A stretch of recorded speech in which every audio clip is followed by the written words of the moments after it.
show. Welcome to episode 51 of the Gluttons For Punishment Podcast, or GFP, a Toronto Maple Leafs and NHL podcast hosted by Michael Lepore and Anthony Bruno. He's Lepore, I'm Bruno. Thank you so much for listening and watching us on YouTube as well. If you're a new listener and you enjoy the show, it would be a big time help if you give us a 5-star rating and review on both Apple and Spotify. And if you're watching us on YouTube and you enjoy the content, we would really appreciate it if you smash the like button, subscribe to the channel, and ring the notification bell so you know exactly when the GFP podcast is dropping some new content. All right, everybody. We are past the halfway point of the NHL season. The Leafs have played exactly 42 games. They are 29-10-3. They came off back-to-back wins against the New Jersey Devils this past week, and that took us into the All-Star break. So we're going to get into the week that was and give you our thoughts and opinions on everything that went down with the Leafs, as well as some other things from around the National Hockey League. But before we do that, it is time to welcome in my partner in crime, Mr. Michael Lepore. How you doing, man? Doing well, Anthony Bruno. Happy NHL All-Star Game weekend. Episode 51 of the Gluttons For Punishment Podcast. Shout out goes to Jake Gardiner. Now, Bruno's nodding like he knew it was coming. Jake Gardiner. Now, I look back at Jake's time in Toronto, and a lot of players, both from the side of the media as well as the fans, have taken a lot of shit, have had to listen to a lot of negativity. I'm going to ask you, Anthony Bruno, in the history of the Toronto Maple Leafs and their media and their fans, has any player taken more shitstorms than Jake Gardiner? Jake Gardner's probably number one, but I would say a close second is another defenseman, Bryan McCabe. I thought you were going to say Dion, actually. Dion Phaneuf as well, but man, Bryan McCabe, I remember he took a lot of crap when he was a Leaf, and it always seems to be a defenseman. It's always a puck-moving defenseman. Yeah, it's always a puck-moving. You ever all Canadian teams, like there was a time where it's like we had McCabe, the Sens had Redden, Sheldon Surrey was with the Oilers. Like every team had like a two-way defenseman.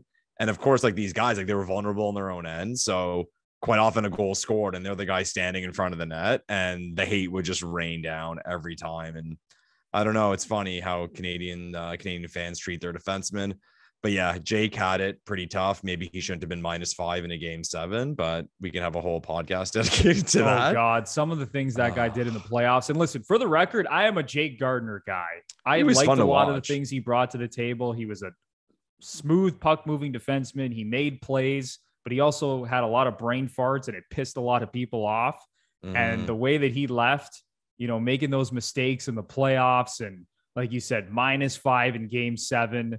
That dude probably wanted to get as far away from Toronto as possible. Yeah, he's had a rough go though. I think like he's out for the entire year. He had like a hip surgery and a back surgery. It's gone. Like he didn't play a single game all season, if I remember correctly. So prayers for Jake that he comes back. We love watching him sometimes in Toronto. Hopefully he can get his career back on track. We're wishing you all the best, Jake Gardiner. If by a miracle you're listening to the Gluttons For Punishment sitting on podcast. your couch, watching the GFP. All right, Lepore, before we get into the podcast, we have a special announcement. The GFP podcast has another contest, and Lepore is going to give you the details. Okay, everyone. So as I mentioned, it was NHL All-Star Game weekend.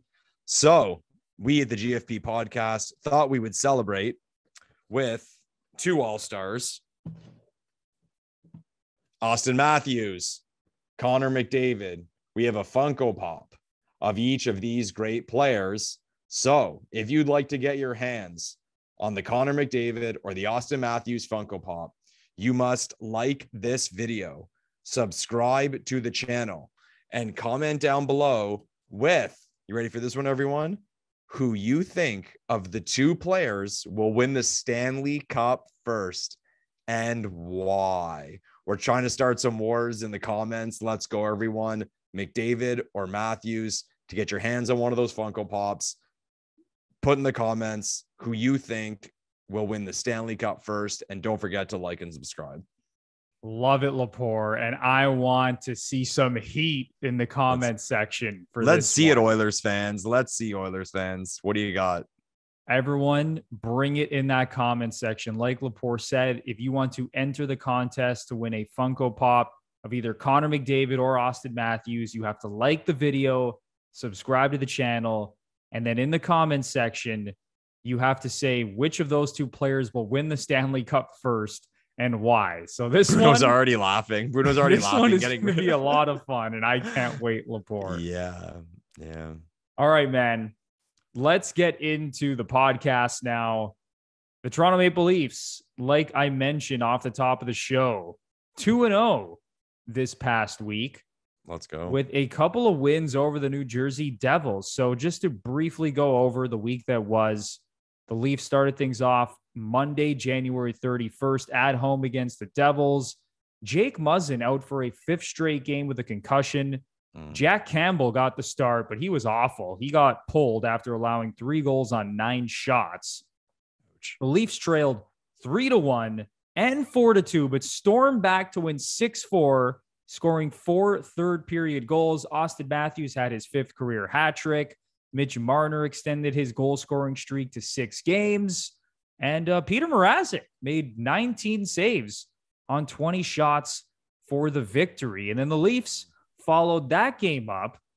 They headed to New Jersey the following night and demolished the Devils 7-1. Another note from this game, Jake Muzzin missed his 6th consecutive game with a concussion. Hopefully he's going to be back soon. We all know Jake Muzzin, as bad as he's played at times this year, he's still a big part of this team. So hopefully he'll be back in the lineup as the team returns from the All-Star break. And Jack Campbell, Lepore, after he got shelled in the previous game, Sheldon Keefe went right back to him. He rebounded nicely, making 31 saves for the win. Mitch Marner had 4 points in this game, extended his goal scoring streak to 7 games. Matthews and Bunting had a couple of points. Every Leaf got on the board in this game except Nylander, Tavares, Kerfoot, and Andre Kasha. So every other Leaf forward recorded a point except those 4 guys. But I think they were even minuses. Like they were on the ice for the goal. I think I saw Nylander, Kerfoot, and Tavares were a -1 in a 7-1 win. It was bizarre. I actually put a bet on William Nylander to score an anytime goal in that game. I think he was like plus 210. I'm like, oh, these are pretty good odds for Nylander to score against this awful Devils team. And the Leafs put 7 on the board. And not only does Nylander not score, he doesn't record a point. So I was pretty rattled. But Lepore, give me your thoughts on this 2-0 week from the Leafs. And, did you like what you saw from this team, or was there still cause for concern going down again by a couple of goals against the Devils in that Monday night game and then having to storm back in the third period? Yeah, exciting games to watch. But at the end of the day, I don't think we should be too happy about games like that. I'm sure Keefe's not. But at the same time, there is still that thing in me that doesn't mind watching games like that because it shows that we're never out of it. And I'm not saying this to sound arrogant as a Toronto Maple Leafs fan, but during the entire game, I thought the Leafs were going to win. Even when it was 4-2 in the third, I was waiting for us to score 1, get the momentum, and then tie it up. Campbell, we talked last week on this show about whether or not we're concerned about his play. He looked awful on those goals. Like that one Janssen scored on that 2-on-1. He got caught cheating and he just beat him. Like that's a brutal goal. And then it was the first goal the Devils scored and the puck was passed in front. And it was a quick shot, and he just couldn't, if I remember correctly, he just couldn't close his arm quick enough, and it trickled through and went in. And to me, that's one of those ones where he could have saved it, and he just didn't by the way of millimeters. And that's the whole thing we've been talking about with regard to negative regression, how in the first half of the season, he was saving all of those. And now they're going to trickle by him to kind of even out, we'll call it the luck that he's gotten. But as you mentioned, Keefe went right back to him. And to be fair, Mrazek essentially played an entire game. So why not go right back to Campbell? And he played well. I mean, the one goal he let in was that quick shot from Hughes, who's ridiculous, by the way. What a player Hughes is. It was really fun watching him over the last 2 games. Actually, I'm rattled because I'm going to the Sens game tomorrow and they're playing the Devils. And it came out today that Hughes has got COVID.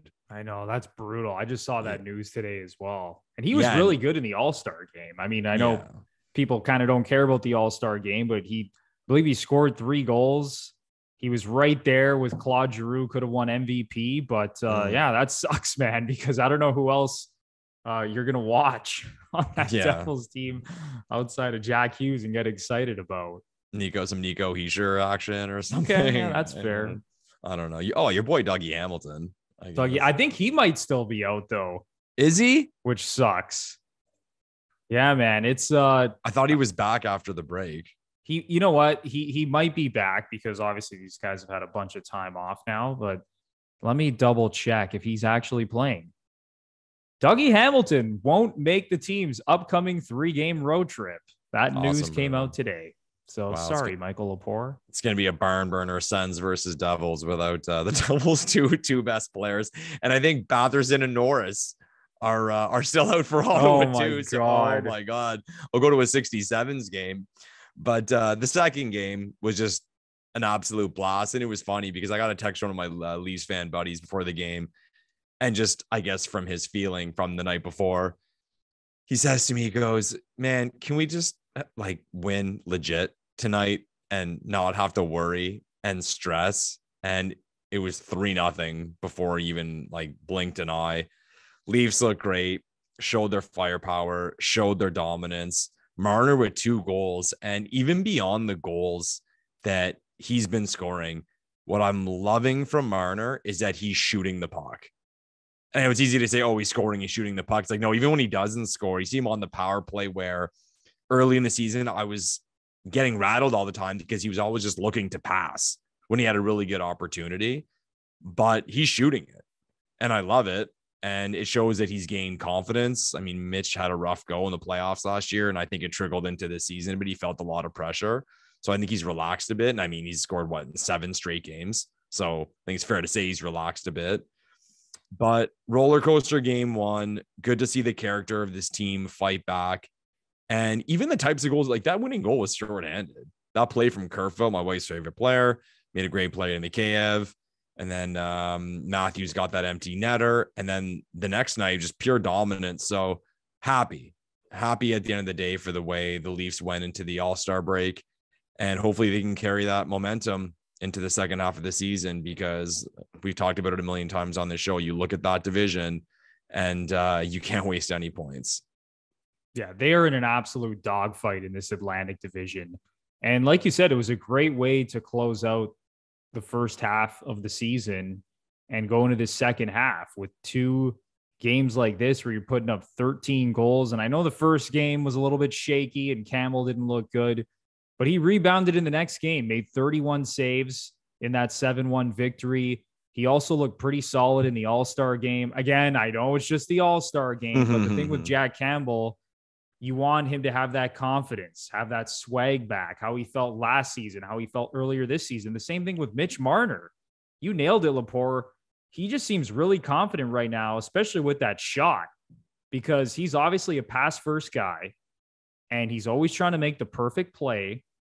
But that guy is so dangerous when he's a shooting threat. And listen, he doesn't have anywhere close to as good of a shot as Auston Matthews and even William Nylander or John Tavares for that matter. Like Mitch Marner, I would have him 4th among the core 4 forwards in terms of shooting ability. Oh, 100%. Yeah. But when the goalie has to think twice, like, oh, maybe this guy is actually going to let it rip and use that shot of his, it gives him an opportunity to score some more goals, to make some more plays, to be a little bit more unpredictable. And you're seeing it right now. 16 points in his last 7 games. Bananas. 16 points in his last 7 games, and he's on a 7-game goal streak. So hopefully Mitch Marner can keep that going in the second half of the season. And Auston Matthews, I mean, this dude has been ridiculous. He's now up to 51 points in 39 games, 29 goals on the season.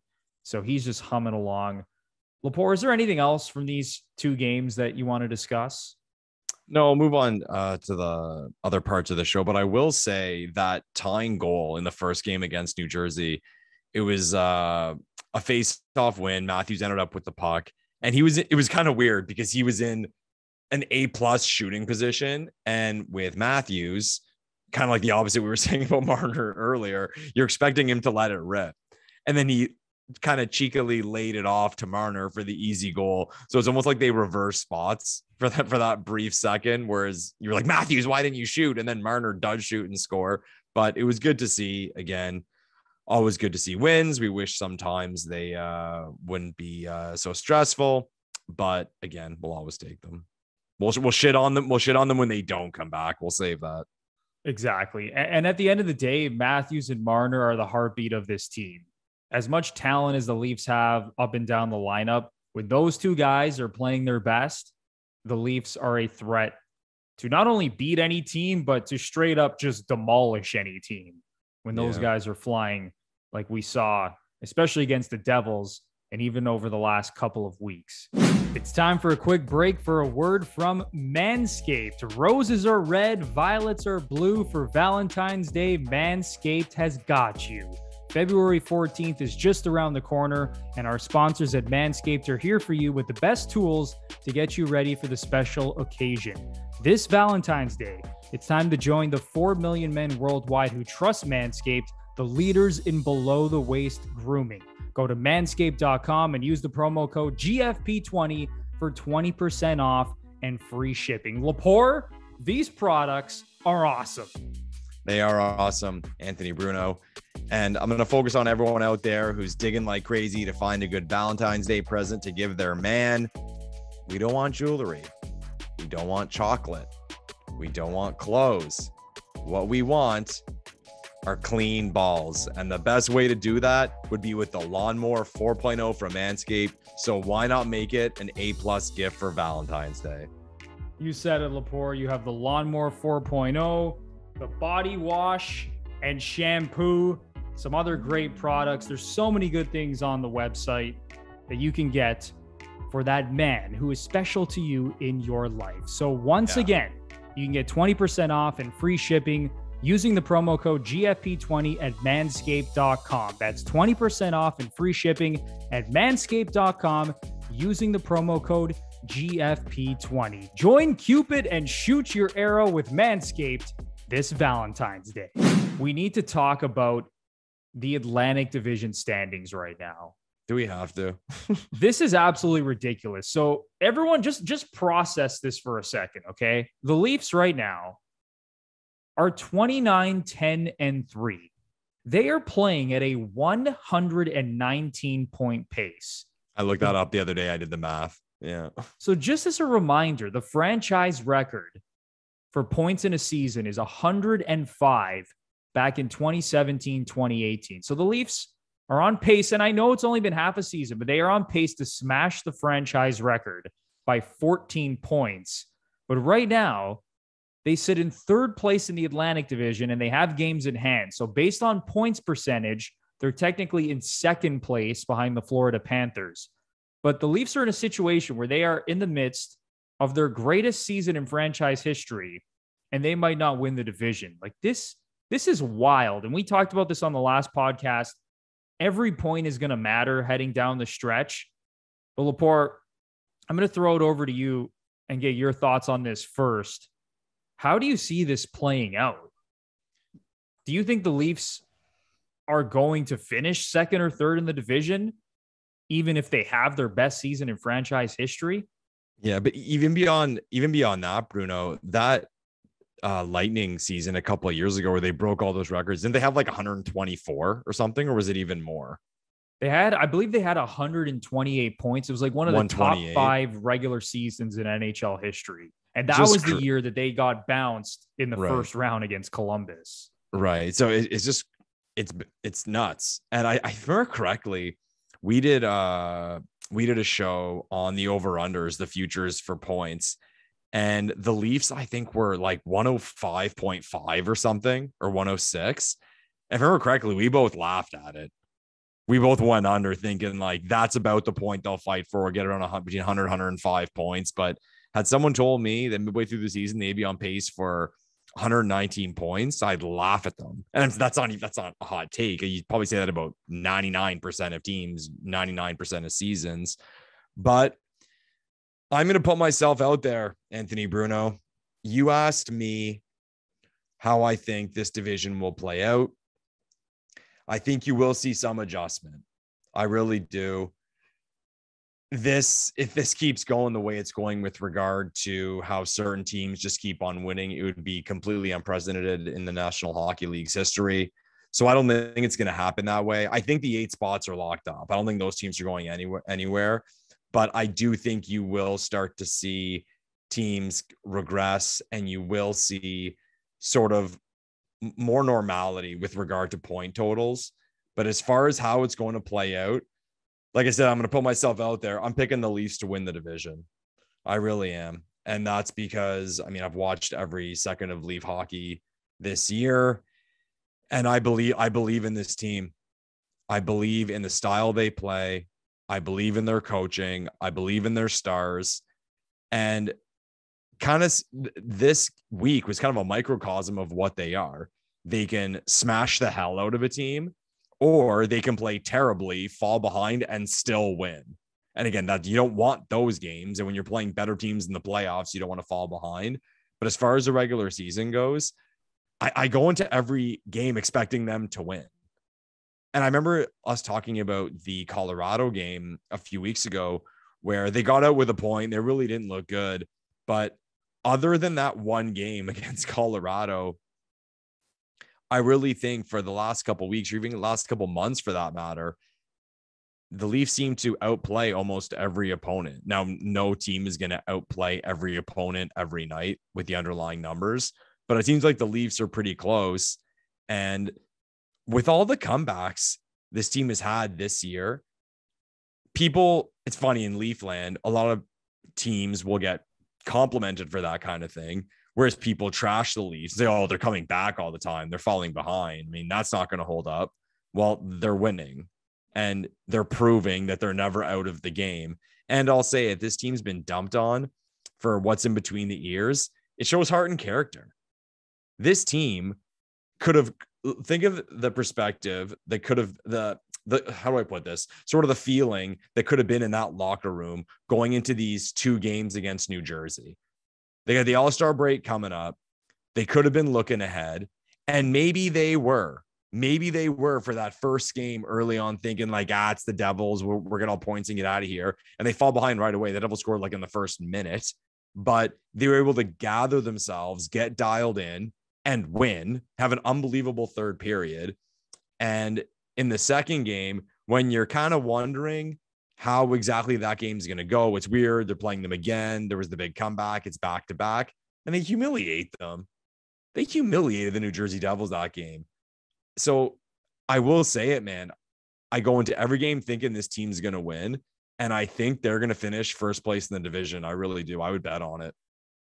And if you are a betting man, those watching or listening to the podcast, I know that me and Lepore both like to bet on sports and bet on the Toronto Maple Leafs.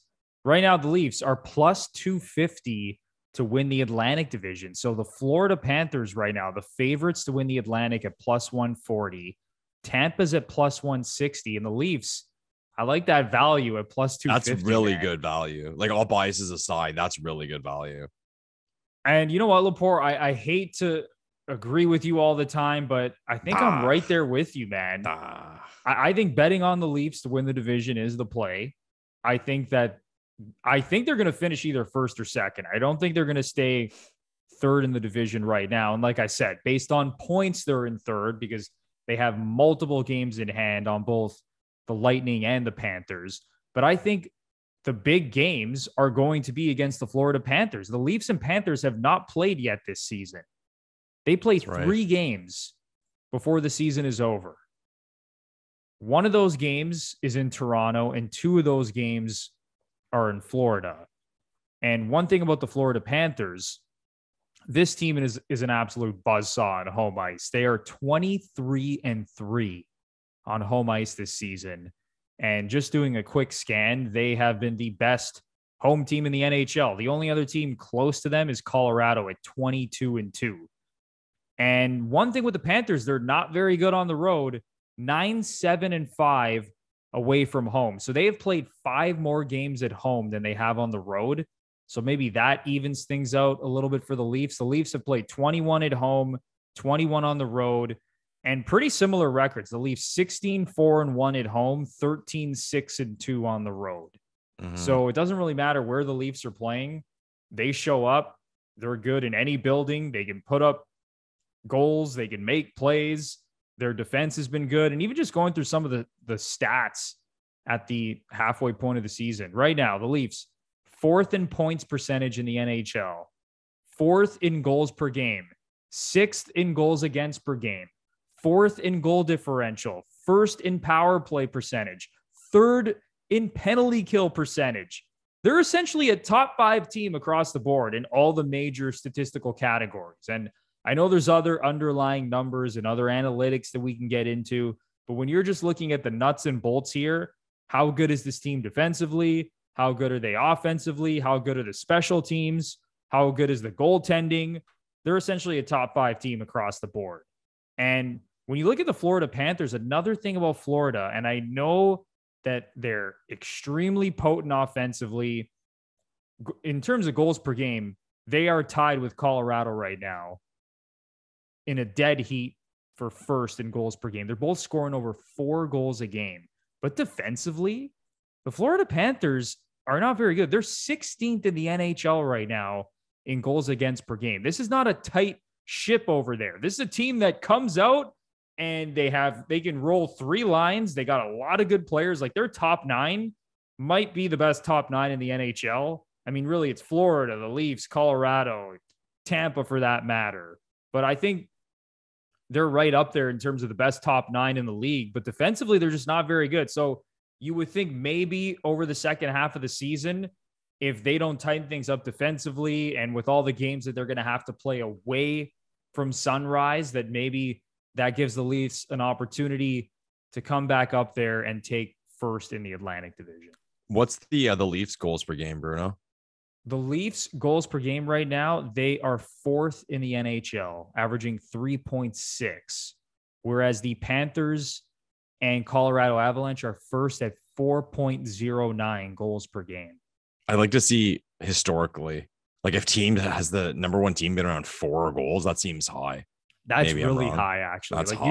Usually it's in the high 3s. Yeah, I'm thinking like 3.65. Like I'm seeing that number near the top. Yeah, but they're essentially scoring a half a goal more per game than like any other team in the league, which is wild. That's crazy, and especially considering Toronto's got the number 1 power play. Yeah, even harder to do. It's crazy, but because the first month of the season, the Leafs, if you remember, they were just bad offensively. Like, remember, they were like bottom 3rd in the league for whatever reason at 5-on-5. Pucks just weren't going in the net. But since the Leafs have had like their, crazy hot streak, and I always refer to this date, October 27th, it was kind of the turning point in the season where they went into Chicago and they were losing and everything could have come crashing down, but they ended up coming back to beat the Blackhawks. So since that game, they're on a 27-6-2 run. That's the 2nd best record in the NHL, and they're scoring 3.94 goals per game. There you go. So over the last, over the last 35 games, the Leafs are scoring just under 4 goals per game. There you go.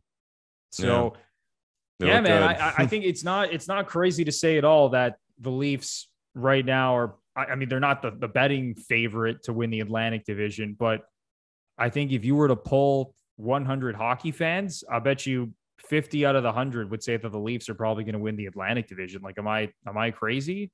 Yeah, there's also the matter of, and I looked it up the other day, the Leafs have, and no points are 100% in the bank ever, but if I remember correctly, they have Buffalo 3 more times. They have Montreal 3 more times. I think they have Seattle, New Jersey, and another time. So I'm not going to say they have an easy schedule or they have slam dunk wins, but if you're just trying to maximize points, you'd rather play those teams than the teams near the top of the standings. And I'd like to see that play out too, because that's something that's not really talked about in hockey, maybe as much as it should be, of sort of your schedule played and which remaining games do you have and sort of predicting the results you'd get. But I mean, you can't see having 6 of your last, 38 games against Montreal and Buffalo as a bad thing. Like, think of it that way. Yeah, I'm just doing a quick scan through the Leafs' remaining schedule. There are some really soft games in here. Like, obviously, like I said, they have to play the Panthers 3 more times. Carolina. And even Tampa, I believe they play them 2 more times this season. I'm seeing a Minnesota game in here, Pittsburgh again. They play Carolina coming right out of the All-Star break. But other than that, there's a lot of soft games on the schedule. Yeah. And they should easily be able to take advantage of that. But yeah, I mean, I think we're both on the same page here. I think the Leafs are probably going to finish first or second. I will go on the line here and say that they are going to win the Atlantic Division, just like you said. I want to show some confidence here, Lepore. I'm not going to shy away from anything. Fucking right. But I mean, it's going to be very important because we've talked about this ad nauseum. If you finish either second or third in this Atlantic Division, and you have to play either Tampa or Florida in the first round, it's going to suck. Whereas if you get that first seed, you're going to play one of the wild card teams, and you could be in a much better situation come playoff time. Yeah. Looking at the rest of this conference, Lepore, I know we said the East is pretty much set, and really it does appear that way. I don't think there's really any hope in hell of any of these non-playoff teams right now in the East coming up and grabbing a playoff spot. Do you think there's anything else we should be looking out for in terms of things that could happen either in the Atlantic Division or just the Eastern Conference in general in terms of the seeding? No, I'm intrigued. I mean, the Metro, I think most people, just based on the math, like Carolina's looking good to win that division. But I'd really like to see how the Rangers, Penguins, and Capitals finish, how those 3 teams dial in to avoid the first place team in the Atlantic. And if they are able to do that, try to get home ice in their first round series. But other than that, I mean, it's those 8 teams, man. It's over. And it sucks. It really does suck because playoff races are fun. But it's going to be interesting too as the trade deadline approaches, because typically you have certain teams that are in limbo. Where do we make a move to make a push to try to go on a run to try to make the playoffs? Or there's a team kind of that's in a playoff spot and then, they're kind of deciding what to do. No, now everyone's in the same boat. You're in or you're not. So you might see some fireworks, because at the end of the day, it might be one of those cases where it's a space race. Like you hear quite often in the National Hockey League, a lot of moves are made at the deadline. Not even, it sounds funny, not even so much because a specific team wants a certain player, but it takes away the opportunity for another team to get that player. And if you look at the East, I mean, you might see some of that, because if someone makes a big splash, it could be very, very significant. So I expect moves to happen soon, though. Because I mean, again, with all the fighting for the spots in the divisions, I can see some moves happening a lot earlier than the trade deadline compared to previous seasons. Yeah, that's totally fair. And I think you're right in terms of what we could see at the trade deadline, and especially with these teams in the Atlantic, because you have to believe they all think that they're good enough to win the Stanley Cup. I mean, obviously Tampa, who's won back-to-back cups, but even Florida, who hasn't won a playoff series in 25 years, and the Leafs, who haven't won a playoff series in 17 years. I think both of those teams right now are extremely confident that they could make a very deep run in the playoffs. So if that means adding that extra piece on the blue line or up front, or like you said, Lepore, even like blocking a team from acquiring a certain player to make sure that he doesn't end up in your division on another team.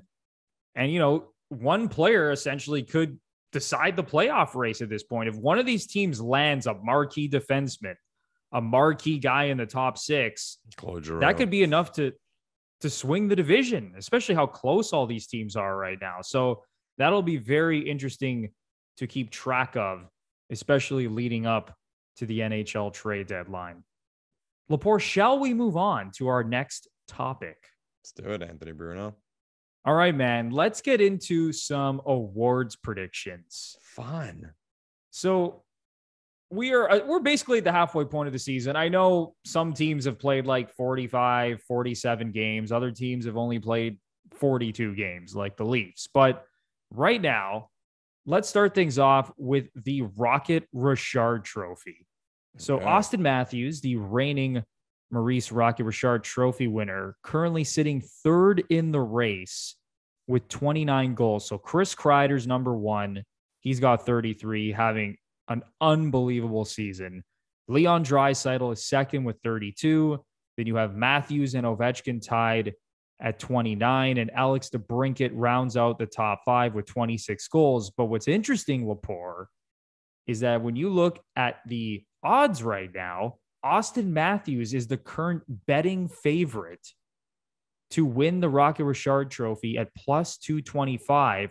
Draisaitl is second, and Chris Kreider, who currently leads the goal scoring race, is third on the odds board right now to win the Richard Trophy. So, do you think Auston Matthews is going to repeat as the Rocket Richard Trophy winner?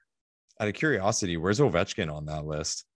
Ovechkin, I'm happy you asked that. He's at plus 500. So he's fourth in odds right now to win the Rocket Richard, which seems kind of bizarre because it seems like that is the bet. That's value. Yeah, that's the bet. That's value. Like Ovechkin at 5-1, not bad. Will Auston Matthews win it again? Yes, he will. Auston Matthews is a scoring machine. Everyone on that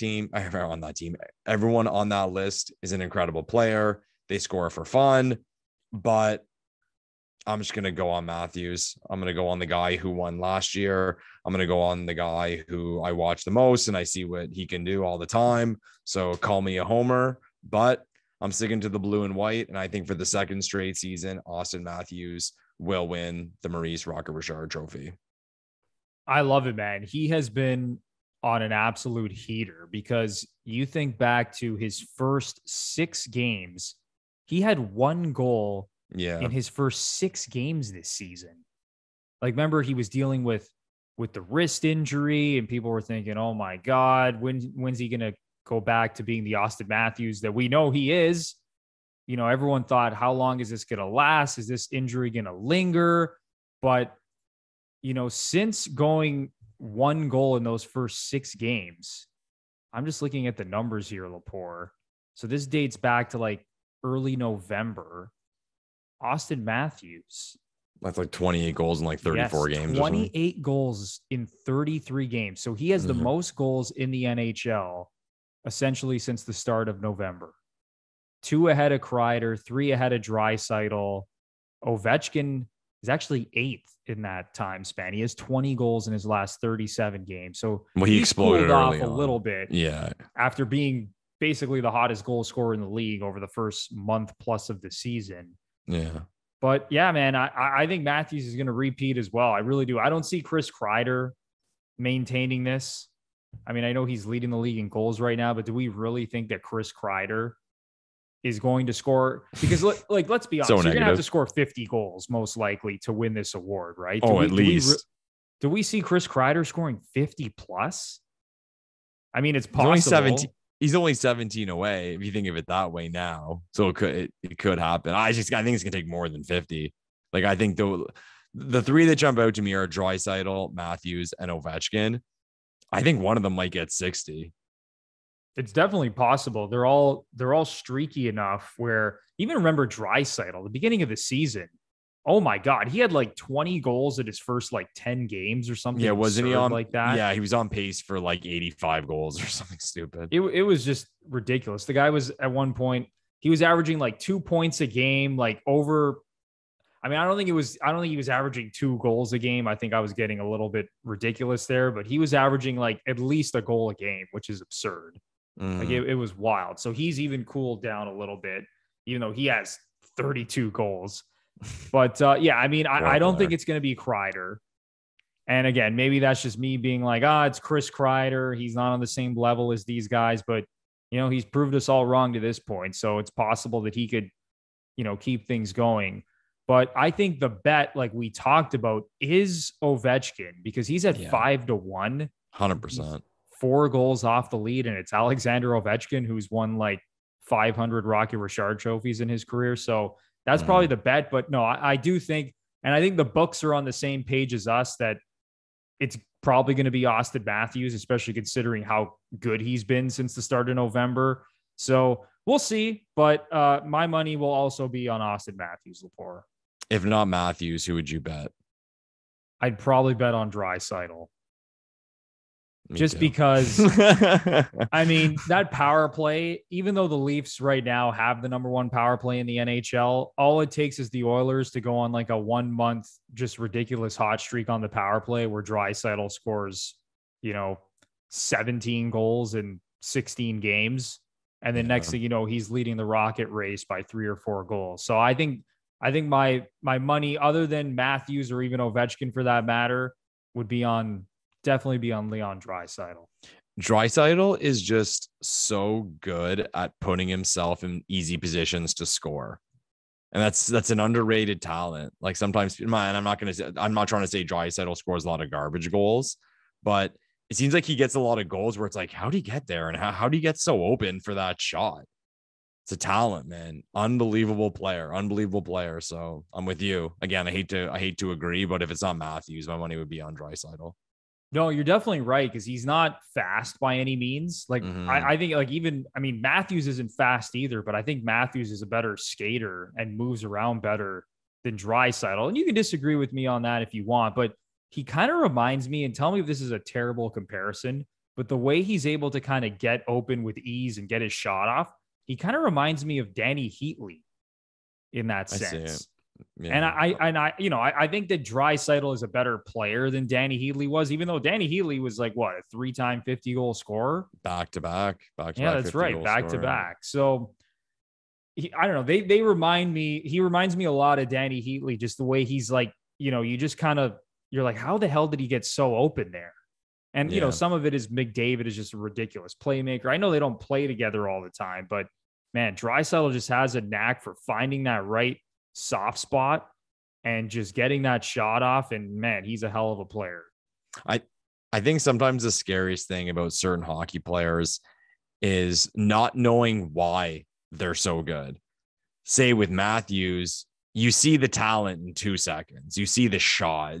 It's easy to see why he scores so many goals. Draisaitl's a big, strong dude, a powerful guy, but if someone said, why does he score so many goals? I wouldn't have a direct answer. And that's a compliment to him because it just shows that ability and talent he has. He's not a one-trick pony. He scores different ways and he drives the net and he can score. He can beat a goalie from a little further out, and unbelievable player, man. And think about Draisaitl too. And it's like we're becoming the Draisaitl fanboy podcast, but I've said compared to the time when we grew up, I'm going to sound like an old person. There was different personalities in players by way of playing style. Whereas like I've always said, when I was younger, you could bring me to a hockey game and the players could not have numbers and names on their jerseys. And just on the way they skated and played, I'd be able to point out every single guy. Whereas now, because of all the training, it's a lot more robotic and a lot of these guys look the same. Draisaitl doesn't. Like his body, his style, how powerful he is, his finishing ability, as we mentioned, his ability to find scoring chances. Draisaitl would stand out. He really would. And I don't think you can say that about a lot of players in today's NHL. Yeah, no, I think you nailed it, man. He's an awesome player. He has his own style. It's a unique style. He scores goals in his way. It's like you said, there's a lot of guys that kind of play a similar style, right? Very north-south. Don't try to be too creative. Just make the quick decision. With Draisaitl, he's gone to the point now where, he's like almost like McDavid and Matthews and all these other guys where they kind of just do whatever the hell they want because they're so talented and they play the game at their pace and they control the tempo. And it's very evident when you look at the top players in the game, like those guys that I mentioned. So, yeah, I mean, Leon Draisaitl, he's going to be right there at the end with Matthews for the Rocket Richard. Lepore, how about the Hart Trophy. Because at the beginning of the season, it looked like McDavid or Draisaitl were just going to run away with it because they were both averaging 2 points a game. And at one point, they were both on pace for 180 points. And the Oilers were 16-5. And everyone thought they were just going to cakewalk their way to the Stanley Cup final. Well, I mean, I guess just Oilers fans thought that, not the rest of the league, like us here on the Gluttons For Punishment podcast. But now things are getting really interesting because Connor McDavid does not lead the league in scoring. And we talked about this on last week's show. That honor belongs to Jonathan Huberdeau right now, who leads the league with 64 points. And, you know, it's not like, okay, the leading point getter is just handed the Hart Trophy for league MVP. That's not how this works. But most of the time, it's Connor McDavid leading the league in scoring by 20 to 30 points. And you have no choice but to hand him the Hart Trophy. But at this point, McDavid, he is the betting favorite to win the Hart Trophy at plus 200, but he sits third in the league in scoring right now, tied with Nazem Kadri with 60 points in 41 games. So how do you see this race playing out? The Hart Trophy. It's a weird one because, like you said, we kind of laughed earlier in the season having this conversation because we just thought give the trophy to McDavid, but it's evened out. And that's because a lot of guys are putting up a lot of points. I think it might be one of those years where you do see like a semi-random winner. And it's kind of funny to say like a random winner of the MVP of the league, but kind of like the Taylor Hall year, where it's like everyone knows Taylor Hall's a great player, but wow, like he won the Hart Trophy. Like that was pretty shocking. So not because he's leading in points. I think Huberdeau has a good shot just because a lot of the time these voters get kind of cute and don't want to pick a typical name and they have reason to pick him. I'm not taking anything away from Huberdeau. I'm just saying sometimes I think the people who vote on the awards, like they'll look at the list and see Ovechkin, McDavid, Matthews, Draisaitl, Huberdeau, and Huberdeau is kind of like the hot pick. So that they might go that way. But I'm gonna go on a limb and I'm gonna throw another name out there because of the way he's played lately and because of the reasons I just listed. And by that I mean how it's been sort of a weird year, how things have evened out. I'm gonna say Sidney Crosby has a real chance. He has been on absolute fire, Bruno. Like he's up to 40 points. I think's the number, and he missed some games, so he's well over a point a game. There's still a lot of games to go. Pittsburgh is doing a lot better than I think people thought they would do this season. And again, if it's just kind of a jumble of guys who have had unbelievable seasons and Crosby continues on the tear he's been on, why not give another one to Sid? Like I love Sid and I'd love to see it. And I'm not saying at this point that I would pick him for the award. I just think, you know, be my guest, bet against Sidney Crosby not continuing on this tear and showing the league and all the fans of the league that he's not going anywhere when it comes to that list of the best players in the show. He does have 40 points in 34 games. So you are right. Crosby and Brian Rust in particular on that Penguins team, and even Gensel, those guys have all been on a tear recently. But right now, Lepore, looking at the betting board, Sidney Crosby, you can get him at 50-1. What? To win the MVP. Okay. So the books aren't on the same page as before. Yeah. But yeah, I mean, 50-1, the way Pittsburgh's been playing, they're obviously one of the best teams in the NHL. That's not where my money would go, but I see your thought process there. And I mean, it's hard to bet against Sidney Crosby because when you think this dude is done, when you think he's over the hill, and same thing with Ovechkin. It's like, you know, out of nowhere, Ovechkin's just like, oh, I'm just going to lead the league in scoring for a couple of weeks this year at the age of 35 or however old he is now. Same thing with Sidney Crosby, right? These guys still have a ton of game left in them. If I had to pick an MVP at this point of the season, it's really, really tough because I don't know if it's going to go to one of these Edmonton guys, because the thing with Draisaitl and McDavid, right, if they had maintained that point pace from earlier in the season, it'd be an absolute slam dunk. One of them would be winning the MVP. But where things are getting a little interesting now is that the Oilers aren't nearly as good as they were at the beginning of the season. And this is a team that until, the last couple of weeks was in real danger of missing a playoff spot. And they still might miss the playoffs. I mean, just looking at the standings right now in the Pacific Division, the Edmonton Oilers, in terms of points percentage, are 4th in the Pacific Division. Now, I do think the Oilers will find a way to make the playoffs. Like right now, they're actually technically out of a playoff spot. They're 3rd in the wild card race. But when you look at points percentage, they're better than Anaheim, who's technically ahead of them in the standings, but Anaheim has 6 games in hand. But we could be in a situation where, let's say the Oilers do miss the playoffs, and you know how voters think like, oh, even though Connor McDavid had 122 points, this team missed the playoffs, so we have to eliminate him from Hart Trophy contention. There was a season recently where McDavid led the NHL in scoring and did not even finish top 3 in Hart Trophy voting. Correct me if I'm wrong. So that's how voters think. And again, I think the Oilers will find a way to make the playoffs, but let's say they miss, or let's say they barely get in, then you're looking at Jonathan Huberdeau, who right now is plus 750, so 7.5 to 1. You have Ovechkin, who's still very much in play to win the MVP at plus 350, considering what he's done this year for Washington. And then, I hate to sound like a Leafs homer, Lepore, but Auston Matthews, 9 to 1 right now to win the Hart Trophy. He finished 2nd in Hart Trophy voting last season. That's a bet.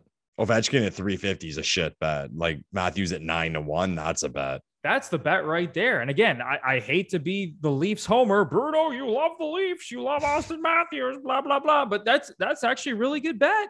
If he's going to win the Rocket Richard Trophy, if he's going to come close to scoring 60 goals, if the Leafs are going to finish 1st in the Atlantic, if the Leafs, Lepore, the Leafs might even win the President's Trophy. I mean, that's very much in play as well. And did you say Huberdeau? What's Huberdeau at? Huberdeau is plus 750. Again, that's a good bet. Like he's the one, if I could pick right now, it's my partner. That's what I was saying earlier. I would pick him. I mean, 750 is a nice bet for the guy leading the league in points. And again, if people try to be cute, if Florida continues on their roll, it's kind of like an excuse to, like, and it sounds terrible for the NHL, but for a Florida Panthers player to win the MVP, like if there is a chance to give it to him, I think there's a good chance he gets it. But I'll ask you this though. I've always thought, like, usually the leading scorers have the best chance to get it. And you touched on earlier how it doesn't necessarily go whoever leads the league in points, and points have a big thing to do with it. But I'll ask you, say if a guy finishes, say, out of top 5 in points, but number 1 in goals, what would the goal total have to be to merit a Hart Trophy? I think you either have to lead the league in goals or probably have 50, because I even think back to when Corey Perry won the MVP. I believe he scored 50 goals that season. And that, when you brought up the whole like random MVP years, the Corey Perry year came to me immediately, because we all know he used to be really good when him and Getzlaf were in their primes. But, one year it's just like, oh my God, Corey Perry won the MVP. Like, we know he's a good player, but the MVP of the league. So we could have a situation like that where, let's say Matthews, for example, finishes 7th in scoring or 8th in scoring, but, he wins the Rocket and scores like 55 goals, and the Leafs are a top 2 team, maybe win the President's Trophy. I think he's going to be very much in play to win the award. I think the number is 60. Because to me, like 60 is kind of that. 50 is a big number, obviously, and a historic number, but 60 is a fuck you number.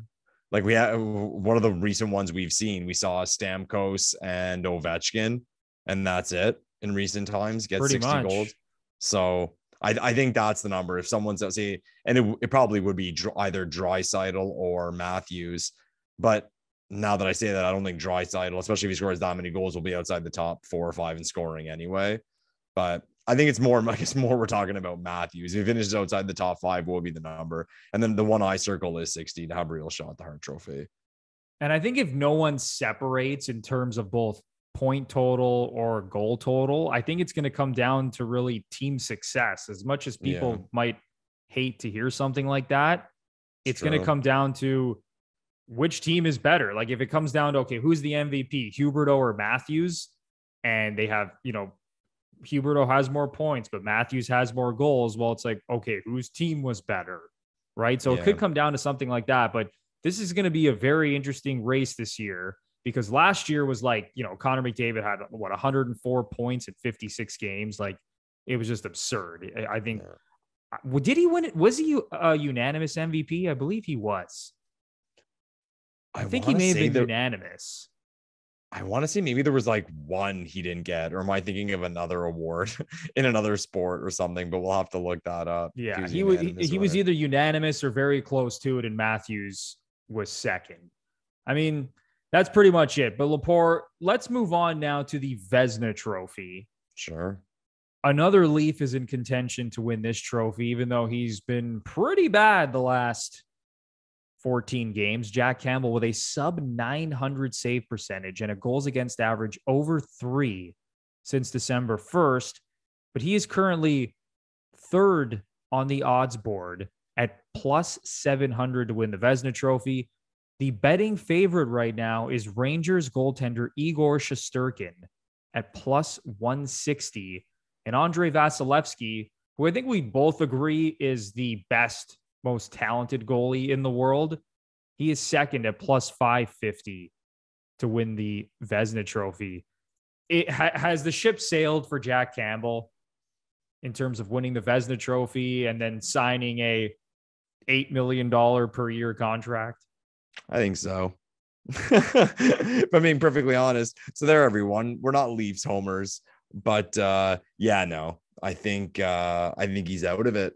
I really do. And to be fair, I don't think I'd even bet on him being a finalist at this point, the way his season's going. And that's not me saying I think he'll be terrible the rest of the way, but I'm just not feeling it right now. Like, you sometimes feel like certain players have momentum or goalies have momentum. I don't think Jack's got it right now. And we've talked earlier on this show about how we think Mrazek's going to have to get a lot of starts. I mean, at the end of the day, too, that would hurt Campbell with regard to certain numbers. I mean, wins, agree with it or not, is always a big part of the Vezina, it seems. But yeah, like I think Campbell's out of it. And if you look at Shesterkin and the numbers he's putting up, it's kind of a slam dunk. I mean, you mentioned before McDavid winning 100% of the votes. And by the way, he did win 100% of the votes. I looked it up. He was 100 out of 100 first place votes, 100%. Wow, there you go. Yeah, I think Matthews had like 69 second place votes or something. But yeah, every single voter voted Connor McDavid. But you look at Shesterkin, 2.1 GAA and a 937 save percentage. Historically good, unless he falls apart. Give him the award. And again, I think something comes down to importance to the team. I think of all, like we've talked about a million times on the show about how good everyone is in the East. If we had to list those 8 teams and their starting goalie, who would we say, or which goalie would we say is the most important to their team? Say if you give that team average goaltending, how far would they drop down? I think I'd pick the Rangers. And to me, that helps push the Shesterkin Vezina Trophy narrative. So he's my guy right now. And I like him. I like his swagger. I like his style of goaltending. I like his personality on the ice. So I'll give it to him. Yeah, I agree. Shesterkin's a star, and call me biased because I have him on one of my fantasy hockey teams and he's carrying my team, or has been carrying my team this season. Nice. He's an awesome goalie. You said it, Lepore, a 937 save percentage. Like, this dude has been outrageous. And you said it, man, the Rangers, like if you look at all those teams in the East and think about, okay, how important is their goalie to their operation? I think the Rangers are number one, because as good as Andrei Vasilevsky is, Tampa Bay is an incredible team. It seems like no matter who's in and out of the lineup, they win. Like even without Nikita Kucherov has only played like 11 games this season, and they're still one of the best teams in the league. He didn't play last season, and they played at an over 100-point pace and won the Stanley Cup. I mean, obviously he came back for the playoffs, but I think it's Shesterkin, man, because the Rangers right now, they're averaging just over 3 goals a game. They're 16th in the league in terms of offense right now. So they're middle of the pack. So it's not like, Shesterkin's getting a ton of goal support. You take Shesterkin off that team and you put an average goaltending, there's no chance in hell the Rangers are where they are in the standings. And you said it about Jack Campbell. At this point, he's going to have to go on a hot streak like he had early in the season and even going back to last season. But I think the ship has sailed. And I think you're right, man. I think we're going to get to a point where he's not even going to end up as a finalist for the Vezina Trophy when we thought that he would be a slam dunk. And I think one guy who's going to sneak in there is former Leaf Freddie Anderson. Oof. Yeah. I think he has a really good chance to finish as a finalist. Right now, Freddie, he's 12-1 to win the Vezina. He's tied with UC Saros, 4th on the betting board right now behind Jack Campbell. Okay. So those guys actually might be a pretty solid bet at this point. Freddie Anderson is having an awesome season for the Carolina Hurricanes, and they're obviously one of the best teams in the league. But yeah, I think we're both on the same page here. Shesterkin right now is the clear Vezina Trophy winner unless he completely falls off a cliff. And Jack Campbell, as great as he has been this season, right now it appears that he certainly won't win the Vezina, and there's even a chance that he might not finish top 3 in voting for the Vezina Trophy. Here's one, Bruno. So when talking about the Hart, we were mentioning how at this point there's no real slam dunk winner or no one who really jumps out of us. We think it's a pretty good race.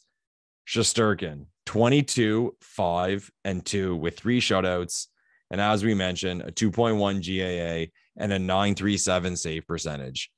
If he keeps that up and those numbers continue to climb, with when I say that, I'm referring to wins, and the Rangers keep going at the pace they're going at, does he have a shot at the Hart? I think he does. At 937, like at a 9.3 something, he definitely does. I would think he does. He does, because another thing I was going to mention during our Hart Trophy conversation, he's right next to those guys on that list. So we talked about McDavid, Ovechkin, Draisaitl, Huberdeau, and Matthews, who are the top 5. And the next guy in terms of the betting odds is Igor Shesterkin at 18-1 to win. Again, here I was. I thought I had a hot take, but no, man, that actually might be the bet. Never mind Matthews, never mind Huberdeau. If you think that Shesterkin keeps this up and the Rangers keep up what they've been doing, and he has a real chance to win the MVP. It doesn't happen often that a goalie wins the MVP. Yeah. Wasn't Theodore the last goalie? Or Carey Price? Price got one. Price won the Hart, and then Theodore won the Hart as well in like the early 2000s. But did Hasek sneak one in? I believe Hasek may have won an MVP as well. Maybe even more than one. Hasek won so much hardware. I'd have to look it up. He maybe won more than one. Yeah, you're right, man. This could be a season, especially if Shesterkin keeps it up, that he actually could be in play to win the MVP. So that'll be cool to track as well. So there you go. I'm sprinkling some cash on Shesterkin, and I'll throw a few dimes at my boy Sidney Crosby at 50-1. I love it, Lepore. The 50-1 Sidney Crosby MVP bet. You heard it here first from Lepore. You might end up being a genius if Crosby gets like. Typically, that's not how it goes in my life, so I wouldn't bet on it. No pun intended. We'll see, Lepore. We'll see. I have I have more faith in you, man. Thanks. I think you might be onto something there. So thanks. You heard it. You heard it here. We went through the top 3. I mean, I guess the biggest awards in the NHL. We can talk about some of the other awards when we get closer to the end of the season. But Lepore, before we wrap up the podcast, what was your favorite memory from All-Star Weekend? Oh, a random curveball one. Favorite memory of All-Star Weekend. I like how they did those events on the water at the Bellagio, and then they had the blackjack game. Little different. At least it shows the NHL is trying to be creative in what they do in terms of content. And I will say it, man. People love to shit on the NHL. They love to make fun of it. I'm one of those people. But when it comes to the All-Star game, everyone try to remember It's for kids. It's for kids. People talking about, oh, it's cheesy and it's whatever. No, it's for my 9-year-old nephew to watch and think that thing Hughes did with that kid coming out of that magic box was cool. And I mean, his head exploded with that Zegras move. And that's what it's about. And him actually think it's funny. So the 3-on-3 tournament, he was so upset that Matthews team didn't win, that the Atlantic team did shit. And I just kind of explained to him, like, they're not really trying, buddy. Like, they're just kind of playing pickup hockey. It's not the end None of them really care until the last 3 minutes of the final game when they realize that there's $1 million on the line. And oh my God, we should actually probably try to win this game. Yeah, he's like blaming people. Like, sir, I'm like, buddy, relax. But I thought it was okay. I thought it was fun. One thing I will say with the blackjack one, I don't know if they just didn't think it through, but as the players were shooting, they'd knock out a card. But then as you go, there's fewer cards. And maybe they were thinking that was part of the game. But at the same time, it can totally screw you because the guy, if before you go, all the aces are knocked out. And it happened a few times where a player would knock out an ace or whatever. And the next guy, he's got much less to shoot at or nothing at all. But anyways, I mean, at least it showed they were trying to be creative. It's not that big of a deal. And like I said, it's for fun. It's for kids. And that's it. I mean, I'm hard on the NHL, but go easy on All-Star Weekend. What did you like most about it, Bruno? Yeah, my favorite moment, and you mentioned it, was definitely the Trevor Zegras breakaway challenge goal. That was so sick. And it didn't look as impressive in real time, but you appreciated it so much more watching that slow-mo video of it. And then that was the video that was going viral on Twitter. It wasn't necessarily like the real-time move. And again, like in real time, it still looked incredible. But then when you watch the slow-mo and you're like, oh my God, just like the way he pulled that off, how smooth he was, how precise, obviously blindfolded. That dude is, I mean, he's just a wizard. He's honestly one of the most skilled guys with the puck I think I've ever seen play hockey. And I know he's only like 21 years old and he's a rookie and he's barely done anything in the NHL, but oh my Lord. I mean, this year alone, you know, he had the Michigan goal. He had that flip pass in front of the net to Sonny Milano. Then he does this in the skills competition. Are you kidding me? Trevor Zegras, man. He's becoming the favorite player of a lot of kids out there. And to your point about what you said about how it didn't seem as impressive in real time. The reaction was kind of awkward on the telecast. Like, I think they didn't really know what he did. They were kind of confused. And then when you saw it slowly, you're like, oh my God, he did what? And my wife actually caught it. Like, we were watching it with my nephew. Right away, she's like, oh my God. And at first I was like, what did he do? Like, I wasn't really quite sure what he pulled off. And then they showed that camera angle from behind, probably the one you're referring to, kind of in slow motion. Unbelievable. And again, creativity. We love to see it. It gets kids talking.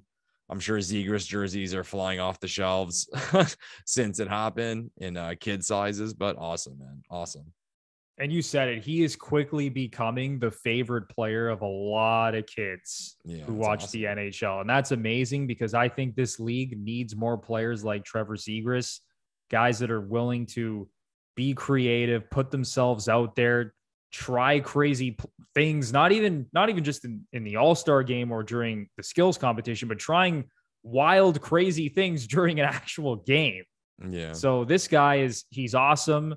I hope he keeps trying new things, and I hope he thinks outside the box and does something crazy in every All-Star skills competition down the road. And then obviously watching him play games, I mean, you never know what that dude is going to do next. So I think he's amazing for the game of hockey. Huge shout out to Trevor Zegras. But that is going to do it, Lepore, for episode 51 of the Gluttons For Punishment Podcast, or GFP, a Toronto Maple Leafs and NHL podcast, hosted by Michael Lepore and Anthony Bruno. So once again, if you're a new listener, we would really appreciate it, especially if you enjoyed the show, to give us a 5-star rating and review on both Apple and Spotify. And then if you're watching us on YouTube and you enjoy the content, it would be a big time help if you smash the like button, subscribe to the channel, and ring the notification bell so you know exactly when the GFP podcast is posting some new content. So for Michael Lepore, I'm Anthony Bruno, and we will see you in the next one. Thanks, everyone.